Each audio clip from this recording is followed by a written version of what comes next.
Haleluya.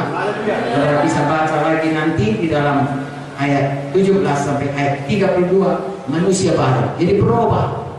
Saya dan saudara harus berubah.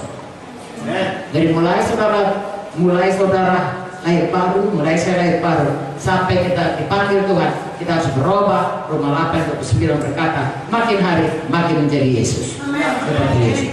Harus berubah. Dan dalam perubahan itu kita makin bersatu. Kita makin dewasa. Kalau anak-anak saudaraku, dia egois. Anak-anak secara rohani pun egois. Makanya saudaraku, Tuhan berkata, jadilah seperti anak-anak di dalam iman. Anak-anak saudaraku, dia nggak peduli, dia percaya kali sama bapaknya. Ya, saya lihat anak-anak saudaraku di kolam renang, kemudian dia direnang, banyak di kolam, apa dia katakan, dia lompatkan ya dirinya. Bapaknya yang sibuk menjadi sampai tenggelam si anak. Dia nggak tahu kalau dia bilang, bapak itu tanya dulu bapak, udah siap pak? Kalau udah siap, 1, 2, 3 baru lompat. Dia tidak, saking percayaannya sama bapaknya, bagaimana pun kasih tangga bapakku.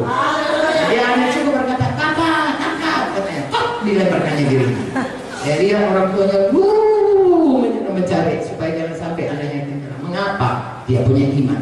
Tetapi saudaraku, kalau secara pengetahuan rohani kita anak-anak, firman Tuhan mengatakan jangan tetap tinggal anak-anak. Kenapa? Karena anak itu egois. Kita sebenarnya dilahirkan dalam dosa, mempunyai kodrat, ya suka berdosa karena Adam sudah berdosa, lalu diturunkannya sifat itu kepada kita. Nah saudaraku, jangan jadi anak-anak terus, karena anak-anak itu egois. Amen. Ya, saudara akan terus egois dalam hidup saudara. Padahal untuk menjaga kesatuan, saudara harus bertumbuh dalam kasih saudara. Supaya gereja itu boleh bertumbuh, semua harus bertumbuh dalam kasih. Haleluya. Semua harus berubah.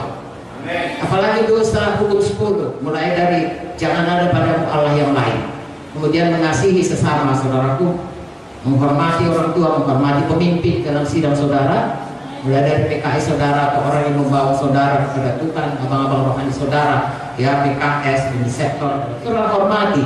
Kemudian jangan membunuh, jangan marah, karena memarah itu saudaraku itu membunuh.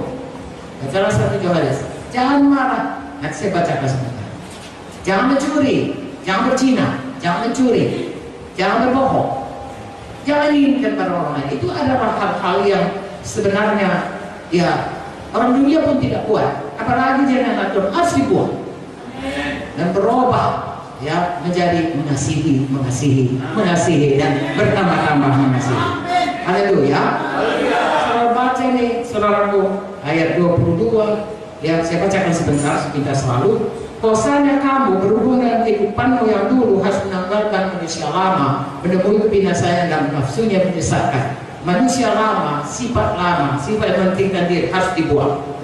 Supaya kamu dibaharui dalam roh dan pikiran, baharui dengan firman Tuhan, baharui dengan kepatuhan kepada Roh Kudus. Amin. Dan mengenakan manusia baru yang telah diciptakan menurut kehendak Allah dalam kebenaran dan kekudusan yang sesungguhnya. Berubah menjadi seperti Yesus. Lalu ayat 25 sampai 32 beberapa nasihat dengan baik-baik saya. Karena itu buanglah dusta. Halo. Penyelidikan dalam dunia kekristenan mengatakan 90% orang Kristen masih bohong. Bohong kecil, bohong abu-abu. Tidak boleh ada dalam hidup kita. Ya dia rahasia, tidak dia rahasia.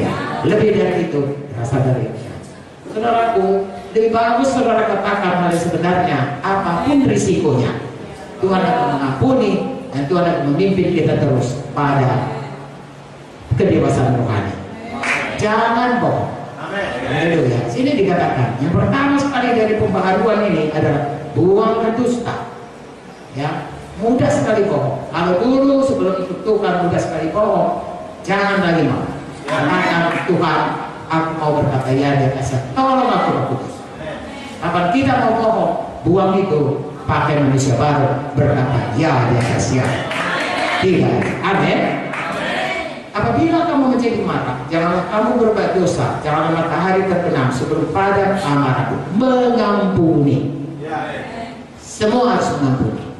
Seumur hidup kita pasti diganggu orang. Ya, kalau dia tidak awas, dia bisa dipakai setan untuk mengganggu kita. Kalau dia belum dewasa rohaninya, Memang dia suka, saudaraku, ya, hal-hal yang mengganggu, maka dia akan mengganggu kita. Tapi yang mana pun itu firman Tuhan bilang harus kita ampuni. 7 kali cukup Tuhan, kata tidak, 70 kali 7, 490 kali dalam sehari. Yang kata lain, selalu mengampuni. Amin, saudaraku. Sebab mengapa? Ayat 27, jangan beri kesempatan kepada iblis. Karena kalau kita marah terus tidak mengampuni, saudaraku, firman Tuhan berkata, jangan marah, itu akan membawamu pada kejahatan.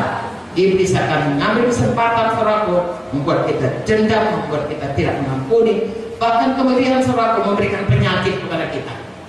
Ya, yang darah tinggi lah, yang stroke lah, yang sakit mah lah, yang rematik lah, itu biasanya datang dari kemarahan yang tidak terselesaikan, stres, ya, dan lain sebagainya. Berhenti marah, mari mengampuni. Orang mencuri, jangan lagi mencuri, tapi baik dan kerja keras melakukan pekerjaan baik dengan tangan sendiri supaya dapat memberikan sesuatu kepada orang yang berkekurangan. Jadi kalau bertobat tidak hanya cukup berhenti, tapi mengerjakan yang kebalikannya. Kalau mencuri berhenti mencuri, sebaliknya kerja keras, tadinya mengambil harta orang, sekarang memberi kepada orang. Tadinya marah, berubah menjadi ramah. Dari bawah. Tadinya saudara mencuri, tadi sudah kata, lalu kemudian memberi. Tadinya bohong, lalu berkata, iya dia siap. Ya, haleluya. Bukan saja ya dia siap, setiap perkataan yang memberkati. Berubah dia. Haleluya.